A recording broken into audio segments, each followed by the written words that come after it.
Bonjour à tous, bienvenue pour ce webinaire MyUnisoft concernant notre solution DataVis. On va attendre encore quelques minutes pour laisser les derniers inscrits arriver. Est-ce que vous pouvez juste nous confirmer que vous nous entendez bien en mettant un petit message dans le chat, s'il vous plaît? Le son est bon, merci Hélène. Merci Thomas, merci Yamine, merci Cécile, merci Florent, merci Géraldine. Oh là là, vous êtes réactifs, hein. On a un bon public aujourd'hui. Allez, bonjour à toutes et à tous. Allez, on attend encore un peu, ça monte. Je crois qu'on a plus de 70 inscrits, si je dis pas de bêtises. Ouais, c'est ça. Il y avait 70 inscrits. Donc on va attendre encore un petit peu, on est presque à la moitié.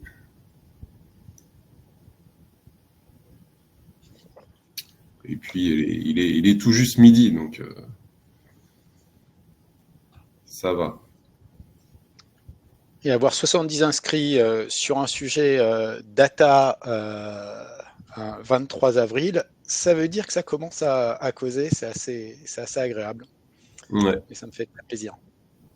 En tout cas, ouais, c'est très encourageant et merci à tous de prendre le temps de participer à ce webinaire. Bonjour, bonjour à tout le monde. La plupart d'entre vous, vous êtes MyUnisoft. Ça veut dire que les liasses ont déjà été toutes traitées, donc il n'y a pas de sujet. C'est celle de fin mars maintenant. Super, on peut y aller, Régis. On attaque. Peut-être qu'on va se présenter rapidement. Oui, donc tu peux te présenter aussi, Ludovic. Oui, eh bien, bonjour à tous. Donc, Ludovic Bellocci, j'ai intégré MyUnisoft en décembre 2023 et je suis à la direction marketing. Super, merci Ludovic. Et Régis Samuel, j'ai intégré MyUnisoft en juin 2018 parce que j'en suis le cofondateur et puis le CEO, le dirigeant.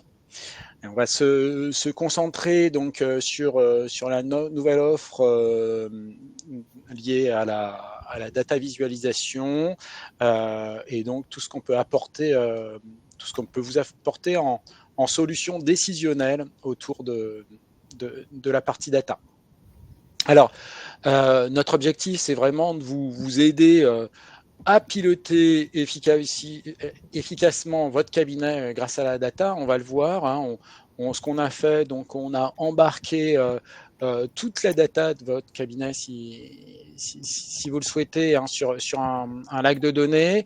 On travaille sur Power BI. Alors pourquoi Power BI? Parce que ça nous permet d'avoir pas mal de possibilités en termes de data visualisation et c'est la solution la plus déployée dans ce cadre-là. Le seul élément, c'est que vous devez souscrire une licence Power BI directement auprès de Microsoft pour pouvoir utiliser la solution. On a embarqué, comme je vous le disais, toute la data sur un lac de données. Pourquoi le faire sur un lac de données et pas aller taper directement dans la data MyUnisoft? Parce que c'est une solution qui est pensée pour l'exploitation de la data et bien sûr, ça nous évite d'avoir à polluer l'exploitation de la comptabilité sur vos dossiers. Là où on s'est concentré, c'est de vous proposer vraiment une solution clé en main.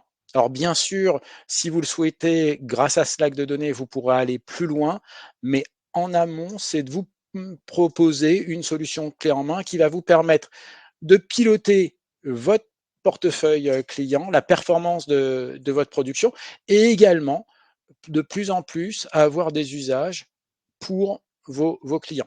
Alors, on va se concentrer là-dessus. Alors, comme vous le savez, hein, déjà, dans MyUnisoft, on avait déjà des possibilités de travailler la data hein, via le dashboard performance où vous pouvez sélectionner, par exemple, je me suis fait des colonnes, bas de bilan, ratio d'assurance sur mon chiffre d'affaires. Donc pour me faire des colonnes comme ça, c'est tout simple.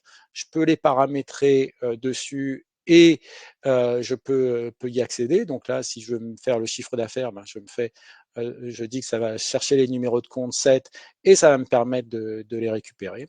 Et là, j'ai toutes les données que je souhaite récupérer.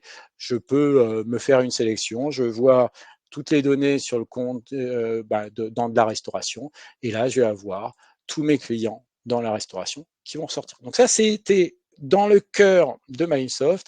Et maintenant, si on regarde sur la partie BI, donc embarqué au niveau de ce lac de données, on s'est déjà concentré sur le pilotage du cabinet. Donc quand j'arrive dans la solution, attendez, je vais me mettre en affichage plein écran pour que ce soit encore un peu plus visible. Là, je vois quels sont tous mes dossiers du cabinet avec le découpage par code d'activité, par forme juridique et par régime de TVA et typologie de compta d'engagement ou compta de trésor. Évidemment, si je décide de faire un focus sur un site, eh bien dans ce cas-là, je vais avoir le focus sur le site spécifique. Si je veux faire un focus sur un collaborateur, je vais avoir également le focus sur tel collaborateur. Donc on peut viser tel ou tel élément sur, là je veux avoir par exemple, je mets le 5610A, je veux voir combien j'ai de clients dans la restauration au sein de mon cabinet. Ben, j'en ai 108, il y en a une partie en SARL, elles sont toutes en compta d'engagement avec des régimes de TVA différents. Donc ça, c'est vraiment la première partie sur quelle est la structuration de mon cabinet. Souvent, on se pose des questions et là, on a la réponse au niveau de la structuration. On continue à aller encore un petit peu plus loin, là, pour avoir quelques chiffres clés au sein du cabinet. Allez, quel est le chiffre d'affaires que je gère, donc de mes clients, hein, que je peux gérer au sein du cabinet. Là, au sein de mon cabinet, ben, je gère pour 6 milliards 7 de chiffre d'affaires au niveau de mes clients et le ratio moyen de masse salariale sur chiffre d'affaires est de temps. Donc ça, c'est pour l'intégralité du cabinet et toujours le même sujet sur comment je vais pouvoir sélectionner telle ou telle partie. De la même manière, vous savez que sur Microsoft, on a deux notions, hein, les dossiers en collaboratif et en standard. Quelle est la répartition des typologies de dossiers au sein de Microsoft? Ben, en nombre. Donc là, je vois que sur le site Atala LM, ben, j'ai 3250 dossiers avec 310 en business, 735 en inactif, 944 en light, etc. Évidemment, là j'ai une répartition par site, je peux avoir une répartition par collaborateur, par expert comptable, de la même manière. Je l'ai en valeur, comme je peux l'avoir en pourcentage. Quelle est la répartition sur les différents sites? Je continue, donc là je vois quels sont les éléments clés, les chiffres clés au sein de mon cabinet et de mes équipes évidemment, hein. Et donc là, je vais pouvoir me dire, tiens, c'est bizarre, pourquoi tel ou tel site, tel ou tel expert comptable a plus ou moins de business. Là, voilà, il y a pourquoi sur cet expert comptable, j'arrive à avoir 58% en business et sur cet expert comptable, je n'ai que 5% en business. Bien, dans ce cas-là, ça me permet de travailler en codir au sein de mon cabinet. J'ai mis la partie expert comptable, mais j'aurais pu remettre la partie en tant que collaborateur. Donc, tout ça a évidemment des incidences sur la productivité au sein du cabinet. Donc, on travaille sur la productivité et quel est le taux de numérisation des dossiers. Donc là, le taux de numérisation, il est directement lié à la source de la donnée. D'où vient cette donnée? Est-ce que c'est une donnée qui est saisie? Est-ce que c'est une donnée qui vient d'intégration bancaire, hein? Ou est-ce que c'est une donnée qui vient d'ECR ou d'import Excel? Donc là, on a toutes les sources de données, on les voit évoluer au cours de l'année, ce qui nous permet de voir évoluer le taux de numérisation au cours de l'année. On voit à un instant T quel est le pourcentage des sources et évidemment, on redescend au niveau des sites pour voir également quel est site par site, portefeuille par portefeuille, expert comptable par expert comptable, la source, oui, le niveau de numérisation, le taux de numérisation des différentes équipes. Donc là, ça me permet de comparer, de comprendre pourquoi tel ou tel site a un taux de numérisation qui est plus faible que les autres, pouvoir travailler et pouvoir augmenter le taux de numérisation de mon cabinet. C'est vraiment un axe important pour augmenter la productivité au sein du cabinet et vous pouvez le voir donc toujours un site par site jusqu'aux collaborateurs, voire au dossier. Alors là, on voit la productivité. Maintenant, il y a le côté qualité. C'est bien joli d'automatiser beaucoup d'éléments. Maintenant, quel est le niveau de qualité au quotidien de mes dossiers? Est-ce que je peux m'appuyer sur le niveau de qualité d'information sur mes dossiers? Alors, comment on s'appuie sur le niveau de qualité? Déjà, on est allé se concentrer sur les sources les sources éventuelles de qualité défaillante des dossiers. Les sources éventuelles de qualité défaillante des dossiers, c'est des lignes qui peuvent être anormales. Par exemple, là, sur l'intégralité de mon cabinet, je pourrais le faire site par site ou autre, j'ai 152 000 lignes de compte d'attente. Évidemment, si jamais je clique ici, je vais pouvoir remonter directement à toutes ces lignes de compte d'attente et je vais pouvoir faire des filtres là-dessus. J'ai donc du compte d'attente, mais il n'y a pas que du compte d'attente, hein. Du fournisseur débiteur non lettré, du client créditeur non lettré, des paiements de salaire non lettrés, des débiteurs créditeurs divers non lettrés, voilà, du paiement de TVA décaissé, des reports de crédit TVA.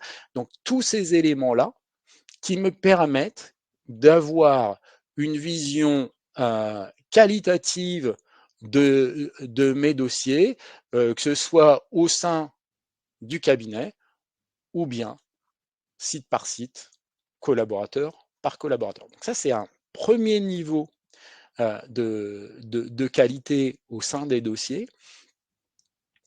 Et ensuite, deuxième niveau, hein, vous le savez que MyInsoft est pensé workflow, gestion de flux, ce qui veut dire qu'au quotidien, des opérations arrivent et sont proposées au traitement aux collaborateurs, hein, que ce soit des factures, que ce soit de l'intégration bancaire, des OD de paye, voilà, toutes ces opérations sont en attente d'action du collaborateur. Microsoft est pensé pour que le collaborateur agisse au quotidien. Donc, quel est le nombre de lignes en attente, soit par site, soit par collaborateur, hein, et là-dessus, donc on peut comparer et voir si tel ou tel site a plus ou moins de lignes. Donc ça, c'est en nombre de lignes. Et on va l'avoir également en moyenne par dossier. C'est-à-dire que, tiens, tel site a 1019 lignes par dossier en attente d'intervention d'un collaborateur, alors que tel site, en moyenne, 60 lignes par dossier. Donc, d'où viennent ces éléments-là, comment ça se fait et comment on peut résorber cette situation pour avoir une donnée qualitative au quotidien qui soit viable et que je puisse pousser de l'information au quotidien à mon client et évidemment que le client collabore sur la qualité de l'information du dossier. Je continue là-dessus. On a vu les chiffres clés du cabinet, on a vu comment augmenter la productivité au sein du cabinet, la qualité de l'information au sein du cabinet, et maintenant, d'où viennent les informations? Eh bien, là-dessus, on peut regarder également qu'est-ce qu'on connecte au sein du cabinet site par site. Donc nous, vous le savez, hein, on a une centaine d'éditeurs qui sont connectables au sein de Microsoft. Et bien là, vous pouvez voir site par site, collaborateur par collaborateur, quels sont les connecteurs les plus déployés et au sein de votre structure, de la même manière, quels sont les connecteurs les plus déployés et vous comparez par rapport aux autres cabinets. C'est là où on commence à intégrer de la data anonymisée, mutualisée. Alors moi, par exemple, j'ai beaucoup poussé, là, je suis sur 19% de mes dossiers, j'ai du SILAE. Ben, au niveau des autres cabinets, il y a 15,3% des dossiers qui sont connectés à SILAE. Bon, avec ce qu'on vient de déployer avec SILAE, je pense que ça va monter très significativement, mais donc ça me permet d'avoir une information et donc me dire, ah tiens, c'est bizarre, il y a tel ou tel cabinet qui a bien boosté tel éditeur, est-ce que ça vaut pas le coup de le tester et de pouvoir appuyer un petit peu sur cette partie. Là, vraiment, ces cinq aspects hein, me permettent de mieux piloter mon cabinet. Et à chaque fois, le gros sujet en matière de data, c'est de dire, j'ai de la data, c'est très bien, mais qu'est-ce que j'en fais? Et là, on voit ce que j'en fais, bah, ça me permet d'améliorer la productivité de mon cabinet parce que je vais pouvoir regarder ce qui fonctionne avec certains, soit collaborateurs, soit experts comptables, soit sites. Même chose pour les opérations en attente, donc pour la partie qualitative et comment je peux proposer de nouveaux services à mes clients. De la même manière, là, on a commencé à bien traiter pas mal d'éléments au sein du cabinet. Ben là, grâce à ça, maintenant, on peut se pencher petit à petit vers le client. Je parle de data anonymisée, mutualisée. Eh bien, on a créé, c'est vraiment un début, hein, mais on a créé un tableau de bord sur lequel je peux visualiser de la donnée sur un client et que je vais comparer avec d'autres critères. Donc là, j'ai un client. Ce client, il est dans la restauration. D'accord? Donc j'ai sélectionné ce client et il m'a précisé que ce client était dans la restauration.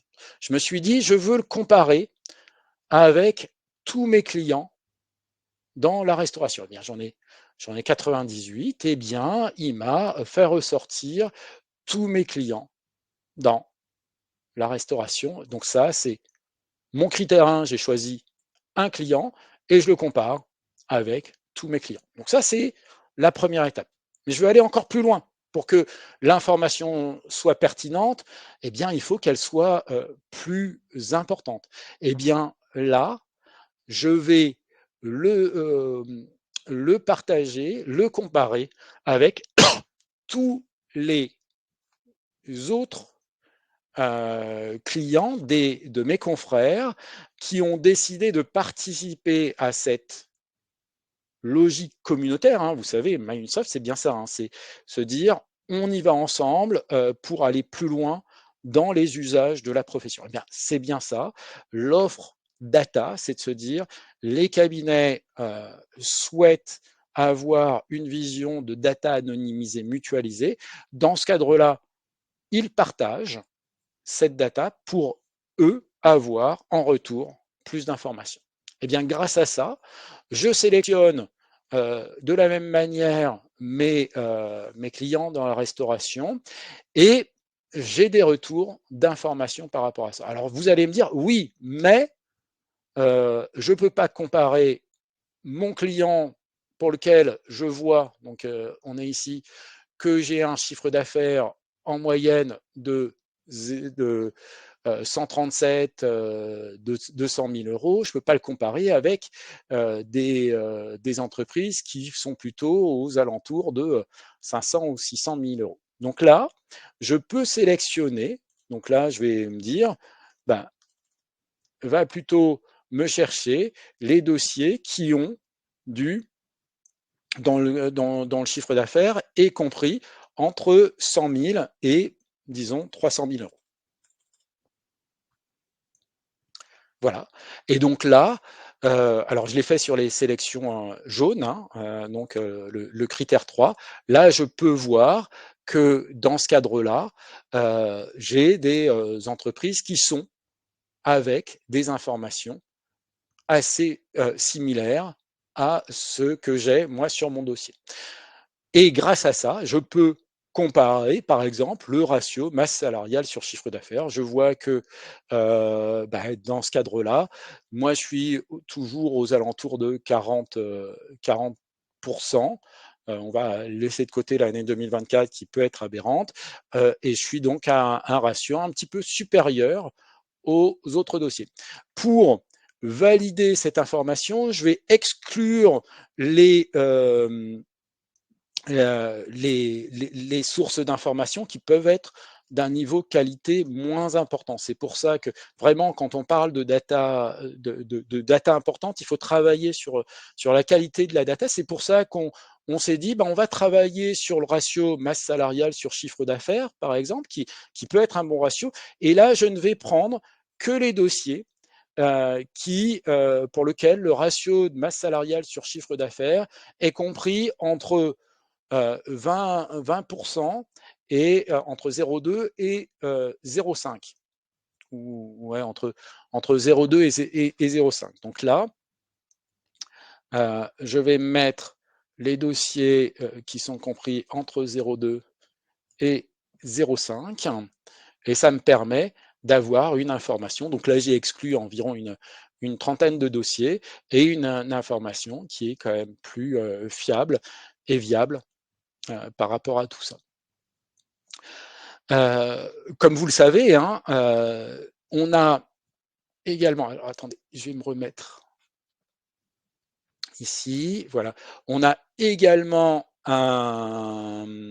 des éléments sur Power BI pour tous les cabinets qui sont sur des boards, pour le pilotage là, des équipes et des dossiers. Donc là, vous avez tous les éléments aussi d'analyse au niveau de vos dossiers sur la partie des boards, donc sur lequel on analyse le portefeuille, on analyse les temps passés des collaborateurs. Voilà, on a tous les usages de pilotage du cabinet également grâce à notre interconnexion avec des boards. Je vous propose de passer aux questions-réponses. Pour info, on est sur deux sujets actuellement.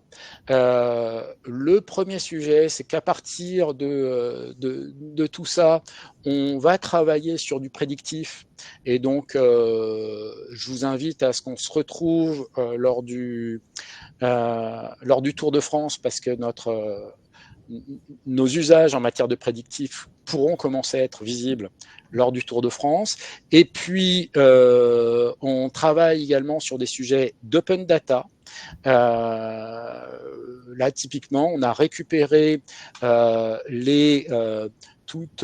open data toutes les sessions qui ont pu avoir lieu de fonds de commerce et on va travailler ce mixte entre les sessions qui ont lieu et les valeurs de fonds de commerce sur les dossiers. Donc là, on est en train de travailler sur ces sujets-là qui vont être livrés dans peu de temps.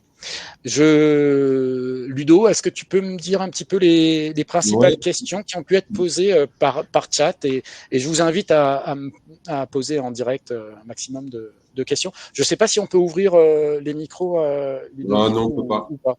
Non, c'est On pas peut possible. pas. Mais c'est pas grave, je vais me faire la voix du client. Parce que c'est aussi ça le marketing, c'est se faire la voix du client. On a une première question et tu as fini par Débord et justement, ça va faire la transition. Donc, il y a Laurent qui demande si les données de Débord sont incluses dans cet outil de pilotage. Exactement. Alors pour l'instant, comme vous l'avez vu, j'ai lancé deux écrans. On est en train d'intégrer le deuxième écran que j'ai montré dans le premier. Donc oui, on a déjà des éléments de pilotage via Power BI, mais on va intégrer l'ensemble. Très bien, merci. J'ai Valentin aussi qui demandait, il n'y a pas le pourcentage de l'IAS ou TVA envoyé à date par échéance. Je pense que c'était dans les opérations en attente peut-être. Non, on n'a pas sur cette partie-là, cet élément-là.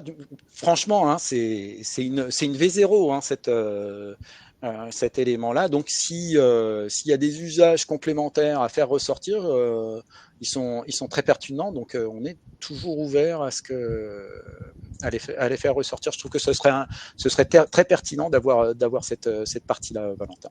Donc, Ouais, je retiens. Si tu peux me l'envoyer, Ludo, je vais faire ça avec mes équipes. ouais, très bien.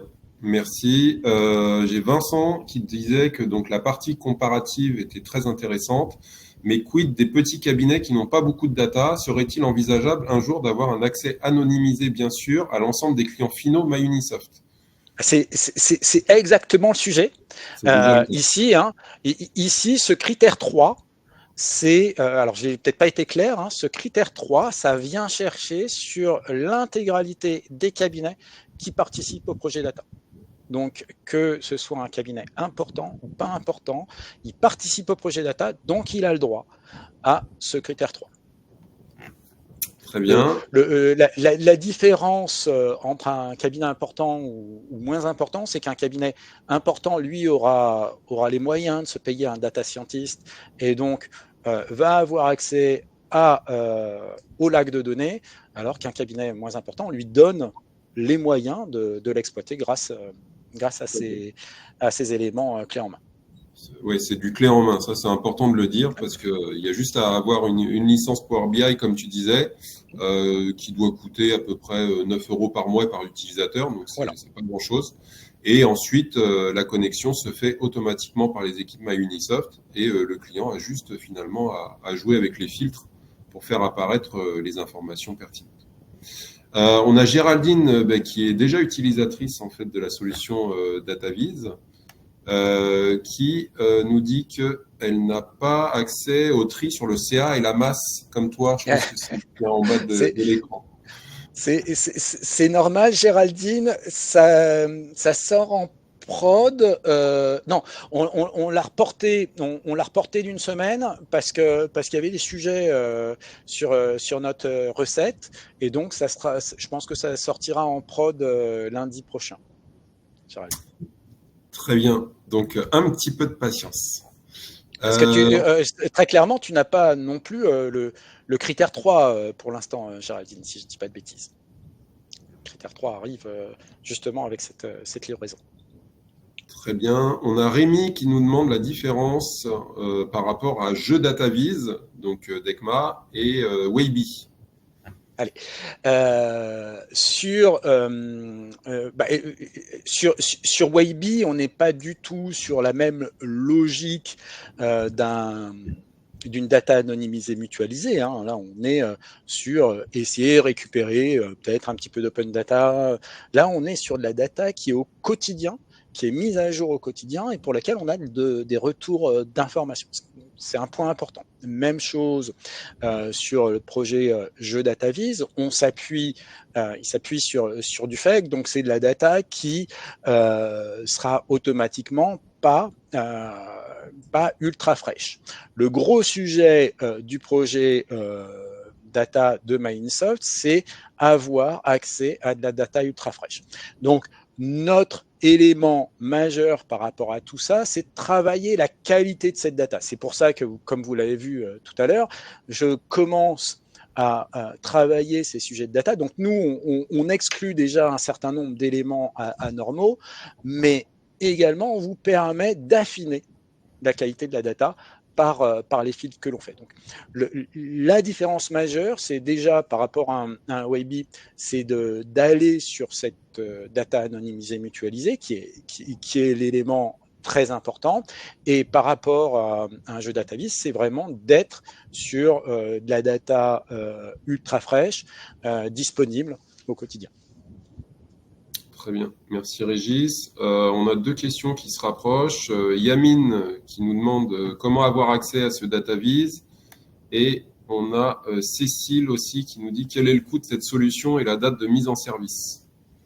Alors, pour la question de Yamine, il suffit de vous rapprocher de votre commercial MyUnisoft et d'en faire la demande. Et donc, on va vous faire signer un bon de commande. Sur le coût, c'est 49 € par site. Donc, si vous avez un site, ben, ça vous coûtera 49 € au sein du cabinet. Si vous êtes multi-site, c'est plafonné à 499 € par mois au sein du cabinet. Et ça vous permet d'avoir accès à une offre de valeur inédite, et vous pouvez y accéder autant que vous voulez. Il n'y a pas de jetons par dossier ou quoi que ce soit. Vous y accédez comme vous voulez à n'importe quel moment. Ouais, et puis 0 paramétrage et 0 compétence à avoir, comme tu le disais tout à l'heure, en data visualisation, puisque tout est clé en main. On a Laurent qui nous pose une autre question. Est-il envisageable de se connecter à JeuDéclare où les données sont nombreuses et riches? Alors, pour l'instant, on se concentre sur notre data. Il n'est pas inenvisageable qu'un jour on aille plus loin sur la profondeur de la data. Aujourd'hui, MyUnisoft, ça représente quand même déjà près de 140 000 dossiers traités au quotidien sur la solution. On a un trend qui nous permettra de dépasser significativement les 200 000 dossiers à la fin de l'année 2024, ce qui veut dire que déjà, quand on est sur des niveaux de data aussi importants, l'information que l'on ressort est pertinente. Donc, par contre, il faut, c'est vrai, qu'on arrive à onboarder. C'est pour ça qu'on est assez agressif sur les tarifs, et puis assez pertinent sur l'offre de valeur, pour que vous soyez le plus nombreux possible à participer à ce projet communautaire. Très bien. Je saluais juste Géraldine qui s'en va, puisqu'elle a une obligation. À plus, Géraldine. On a Marjorie qui nous demande donc à qui demandons-nous l'accès chez MyUnisoft. Donc là, c'est comme tu l'as dit, on se rapproche du service commercial. De votre commercial. Super. Quel est le coût? D'accord. Il y a Rémi qui demande si le rapport de comparaison sectorielle, on peut l'éditer. Alors, c'est du Power BI, donc il y a toutes les fonctionnalités que vous pouvez sur du Power BI. On va sur la partie édition, j'avoue que là je maîtrise un petit peu moins bien. Si jamais il y a un pro de Power BI, je suis partant, mais on a déjà les possibilités d'export. Voilà, c'est ça. On a les possibilités d'export en PDF ou en PowerPoint de la solution. Ouais, donc c'est possible. Très bien. Laurent qui nous demande quelle est la fréquence des mises à jour des données. Aujourd'hui, c'est au quotidien. On verra s'il y aura un besoin de le faire plus souvent. Mais aujourd'hui, c'est une fois par jour. Très bien. Et il n'y a pas d'autres questions. Si vous avez des questions, n'hésitez pas. Ah, ça arrive. On a Philippe qui nous demande Le partage anonymisé des datas des cabinets est par défaut ou faut-il signer une autorisation?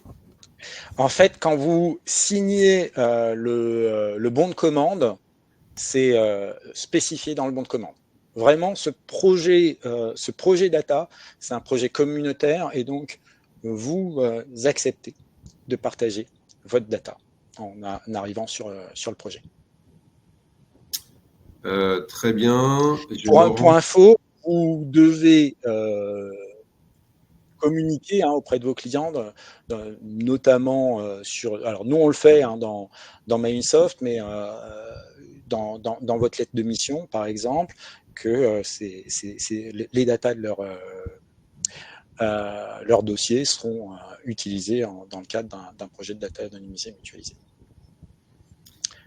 Très bien. J'ai Laurent qui nous dit, sur la partie des boards, on peut accéder au Boni Mali par dossier, par collaborateur, par activité, mais je ne vois pas de question. Donc c'est peut-être ça la question. Yes. Dans ce cadre-là, alors je ne veux pas dire de bêtises sur la partie des boards, là, ici, je sais que c'est possible. Si c'est dans la partie pilotage, non, ça doit être ici. Oui, on a accès au Boni Mali sur la partie des boards. Ouais. Je redemanderai un petit focus à Jean-Claude là-dessus. Ok, et on avait Cyril qui nous apportait une petite précision que le partage des données anonymisées, c'est pas par défaut quand on prend MyUnisoft, mais c'est juste lorsqu'on souscrit à l'offre data. Exactement, sur le projet data. On a Cécile qui nous demande comment communiquer les données statistiques aux clients sans Power BI. C'est-à-dire que les clients n'ont pas Power BI. Dans ce cas-là, il n'y a aucun problème. Vous partagez, vous exportez votre document soit sur un PowerPoint, soit sur un PDF et vous le communiquez à votre client. Très bien. Et on a Valentin qui nous dit, et si un client refuse le partage des données? C'est informatif, c'est pas un choix de refuser. Et là, on n'est pas du tout dans une situation où vous demandez l'autorisation à votre client parce que vous l'informez du fait que sa client va participer à un projet de data anonymisé et mutualisé. Très bien. Et on n'a plus de questions. Non, on a Florian qui a apporté une petite précision. Non, plus de questions. Si vous avez encore quelques questions, n'hésitez pas. Il nous reste un petit peu de temps. On avait prévu jusqu'à 45. Alors, on a Jérôme qui nous dit bonjour. Bonjour Jérôme. Et Jérôme et Rémi sont en train de taper, donc on devrait avoir une question. Tant qu'ils ne me tapent pas dessus, ça me convient. En tout cas, j'espère que ça vous cause. Pour nous, c'est un des éléments fondateurs de MyUnisoft, ce projet data. Il est certain que plus on sera nombreux sur le projet data, plus on ira dans la profondeur et même dans la qualité des retours. Qu'on soit très clair, le premier, cette première partie comparative, c'est une V0. On va aller beaucoup plus loin dans la profondeur de ces comparatifs et également dans la qualité visuelle. On n'a pas pris on ne s'est pas concentré encore sur la partie UI, sur la partie comparatif, mais on va aller beaucoup plus loin là-dessus. Notre objectif, c'est vraiment de vous embarquer sur le projet. Je vous l'ai dit, travailler sur des rendez-vous bilans qui seront différents et donc qui vont embarquer cette data également. C'est pour ça qu'on s'est lancé sur du prédictif avec notre objectif. Demain, votre rendez-vous bilan, il sera plutôt une petite présentation rapide des données de l'année passée, mais surtout se projeter sur l'année à venir. On a Valentin qui nous dit si le client a une licence Power BI, est-ce qu'il peut accéder au rapport? Et si oui, alors, non, ce rapport-là, pour l'instant, c'est vraiment un rapport, on l'a vu, c'est une partie complète MyUnisoft, c'est un rapport qui est limité au cabinet. Cet usage-là, on va à terme développer des usages clients, mais pour l'instant, ce sont des usages limités cabinet. Très bien. On a Thomas donc, qui nous remercie pour la présentation, qui sera présent sur le tour MyUnisoft. C'est une bonne nouvelle. Cool. D'ailleurs, je vous ai repartagé le lien, donc n'hésitez pas à vous inscrire. Et à inviter d'autres confrères à cet événement. Tout à fait. N'hésitez pas à en parler autour de vous et à convier quelques-uns de vos confrères à l'événement. On a Yann qui nous dit comment faire remonter les infos qui nous semblent pertinentes.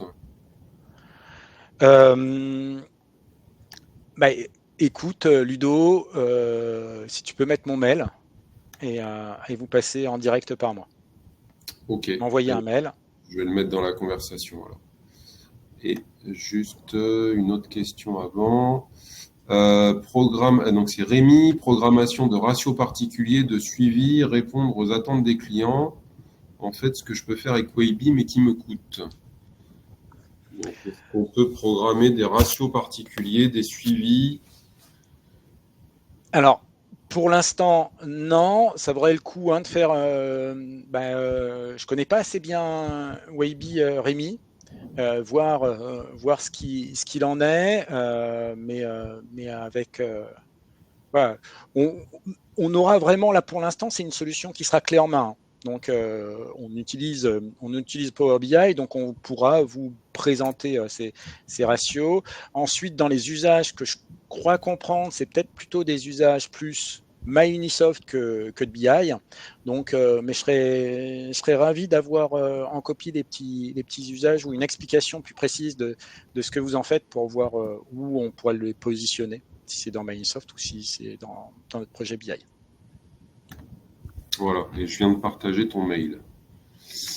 Valentin qui nous demande est-ce qu'un tiers, donc par exemple un pilote d'entreprise externalisé, peut accéder à la data pour utiliser les filtres et notamment la comparaison sectorielle? Alors, ce sujet-là, proposer à un des clients des usages de BI pour des entreprises importantes, là on est plutôt dans ce cadre-là. C'est un sujet qui a été ouvert, sur lequel qui est à l'étude actuellement. Je ne sais pas si Cyril veut écrire, parce que là je sais que c'est Cyril qui avait piloté ce projet-là. Je ne sais pas où on en est, mais c'est un sujet qui est en cours, en tout cas. Ok, on va laisser Cyril se manifester s'il nous entend, sinon on lui posera la question et on répondra. Donc il y a Marjorie qui nous remercie, elle a hâte de l'essayer, ça c'est une super nouvelle. Valentin qui nous précise, dans mon cas c'est plutôt des PME, CA compris entre 500 000 et je pense 1 million d'euros. Alors là, dans ce cadre-là, c'est la deuxième partie de ce que je décrivais, c'est de créer des usages clients. Pour l'instant, on l'a pas encore travaillé, mais avec plaisir. Moi, je pense que ça vaudrait le coup de créer un atelier là-dessus. Donc, on reviendra vers vous sur la création d'un atelier sur les usages plus clients, et donc d'avoir un support pour vos clients. Très bien. Et donc, il n'y a pas d'autres questions. Il y a Cécile qui nous dit juste beau produit. Merci. À bientôt. Merci Cécile. En tout cas, c'était un plaisir. Vous l'avez compris, c'est nous ce qu'on souhaite, c'est être le plus nombreux possible sur ce projet pour le faire progresser. On est au tout début de cette aventure-là, mais on est quand même les premiers à sortir des vrais usages de data anonymisée, mutualisée. Vous êtes le 23 avril, vous êtes les premiers à avoir cette naissance-là de vrais usages de data anonymisée, mutualisée. On va aller très loin grâce à vous là-dessus, et donc je suis impatient de continuer à progresser sur cette partie, impatient de vous voir pendant le Tour de France. Merci Ludo d'avoir organisé cette réunion. Ben, merci à toi. Juste, donc il y avait Florian qui précisait à Jérôme que la partie BI de Deboard est abordée à la fin des présentations de Deboard, donc tous les mercredis après-midi à 14 heures. Donc Florian a remis le lien si vous voulez participer à une présentation de Deboard. Et Cyril qui nous précisait qu'il existe une offre de Data Lake pour les cabinets qui veulent accéder aux données uniquement et en faire ce qu'ils veulent. Mais dans ce cas-là, il faut des compétences en data scientist pour pouvoir mettre en place des tableaux de bord peut-être plus personnalisés au niveau de chaque cabinet. Exactement.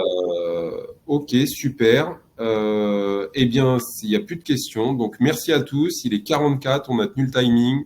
Ça, c'est de l'expert comptable. Qu'est-ce que tu crois, Ludo? On a eu plein de questions, c'est super. Merci Philippe. Et puis, bonne journée à tous et Ouais. merci Portez-vous Régis. bien. Ciao, ciao.